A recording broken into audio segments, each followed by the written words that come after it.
Quem você anda seguindo nas redes sociais? Quem você gasta seu tempo, seu ibope? E quantas dessas pessoas se parecem com você?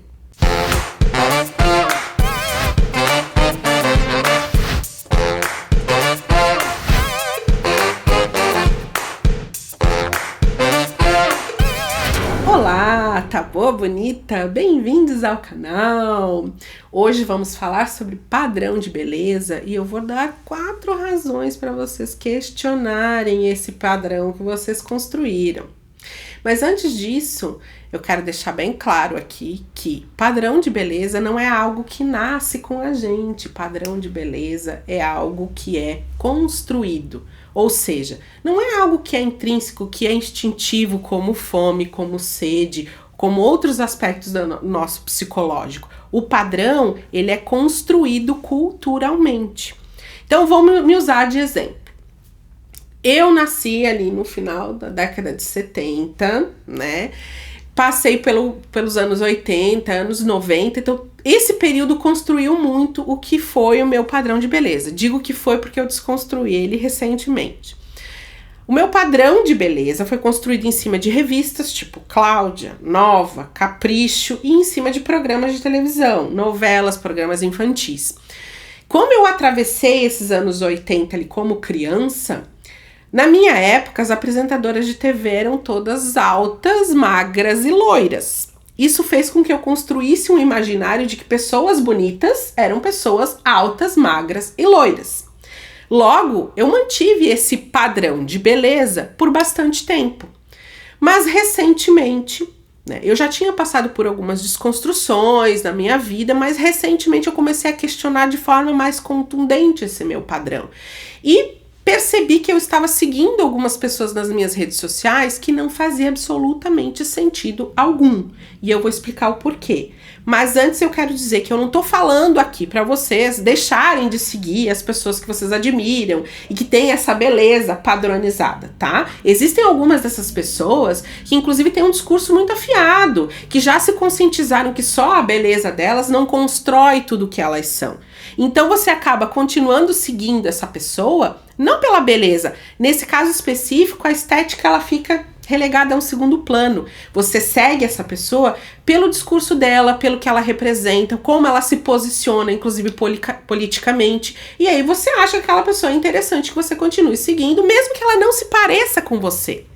Mas é importante que a gente dê visibilidade a perfis de pessoas que se parecem com a gente. Então, voltando a mim.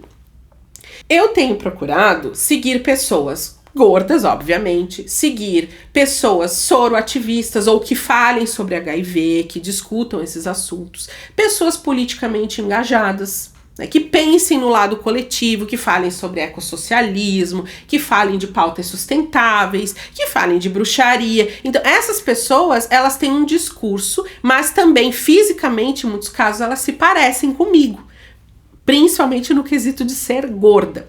Tenho procurado também seguir mais pessoas LGBTQIA+, porque isso é uma forma de dar mais visibilidade a essas pautas. E aí você vai me dizer, nossa, Letícia, mas tem um monte dessas pessoas, ativistas e tal, que são biscoiteiras.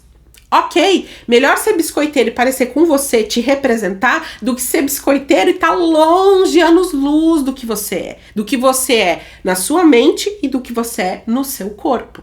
Então essa questão de educação de padrão, ela é muito importante e ela também tem que acontecer nas redes sociais, porque aí depois você não pode ficar reclamando que você não se vê, que você se sente ansioso quando você olha aquelas imagens porque elas são inatingíveis pra você. Mas lógico que você tá seguindo uma pessoa que é completamente diferente de você, até em DNA, que nem se você conseguisse refazer o seu corpo inteiro, você ia ficar parecido com aquela pessoa. Entendem? Então assim, se eu sou uma mulher gorda e eu quero permanecer gorda, e eu ficar só seguindo mulheres magras, que só se preocupam em barriga chapada, em dieta, que vivem falando em pesar alimentos e contar calorias, lógico que eu vou me frustrar, eu vou ficar ansiosa, porque aquilo ali não representa o que eu sou e aquilo ali não representa o que eu quero. Então é nesse sentido, entenderam?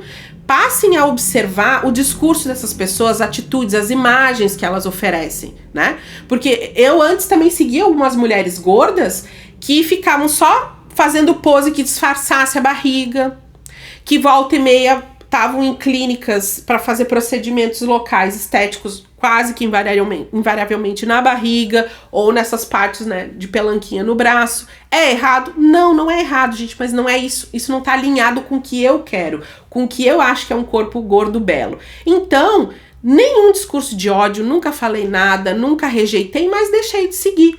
Para minha própria saúde, para minha educação de padrão, para eu me sentir mais representada, entendeu, gente? Então, e eu posso dizer isso pra vocês em todas as outras minorias que a gente vai representando ao longo da vida. Se você é um LGBTQIA+, como é o meu caso, e eu ficar vendo pessoas, seguindo pessoas que têm um discurso homofóbico, transfóbico, eu vou me sentir mal. Porque são coisas que não podem orbitar no mesmo ambiente. E a minha rede social, ela é da gente, ela pertence a gente. Então a gente vai moldando e dando pistas pro algoritmo daquilo que a gente gosta, do que a gente quer. Se a gente não der uma pista assertiva pra ele, olha, cara, não quero isso, deixei de seguir, isso não me interessa. E eu não tô falando aqui pra ficar denunciando, só deixa de seguir. Deixando de seguir, o algoritmo já vai entender que tipo de personalidade, que tipo de discurso ele vai poder distribuir melhor pra você. Demora um tempo? Demora, mas acontece. Hoje, as minhas redes sociais, elas estão belíssimas, com pessoas gordas, com pessoas LGBT, com ativistas, com pessoas de discurso afiado, sempre fora Bolsonaro, uma coisa maravilhosa. Então, tem exceções? Algumas poucas que a gente mantém ali por uma razão ou outra, mas no geral, o que eu vejo é só gente maravilhosa, linda, em fotos, em vídeos. E aí, porque assim, ó, a rede social já é aquela irrealidade que a gente sabe, né?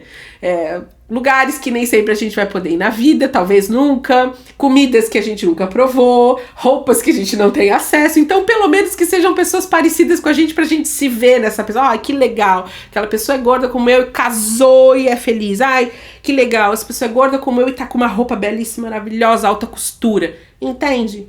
Acho que vocês entenderam o que eu quero falar. E as 4 razões que eu quero dar pra vocês questionarem esse padrão de beleza, são as seguintes. Dica número 1, que vai fazer você repensar os seus padrões. Padrão de beleza muda a cada década. Hoje em dia tá mudando até mais rápido.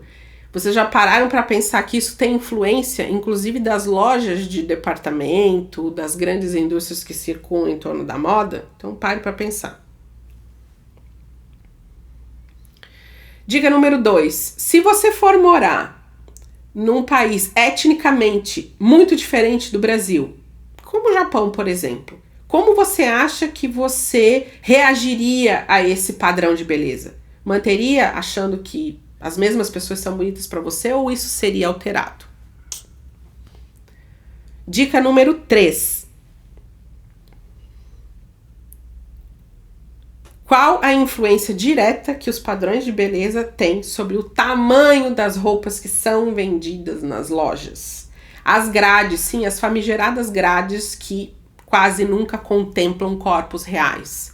O padrão de beleza, ele muda e ele influencia. Então se questione qual é a influência direta que as marcas e o capitalismo têm sobre isso. E dica final, número 4.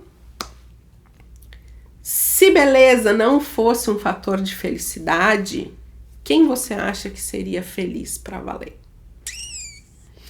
Por fim, para a gente ainda continuar falando em educação de padrão, eu queria salientar que dizer que uma pessoa gorda é bonita no sentido de desejável, no sentido de sexualização daquele corpo de fetiche, é uma coisa, inclusive, legitimada desde que seja em ambiente velado.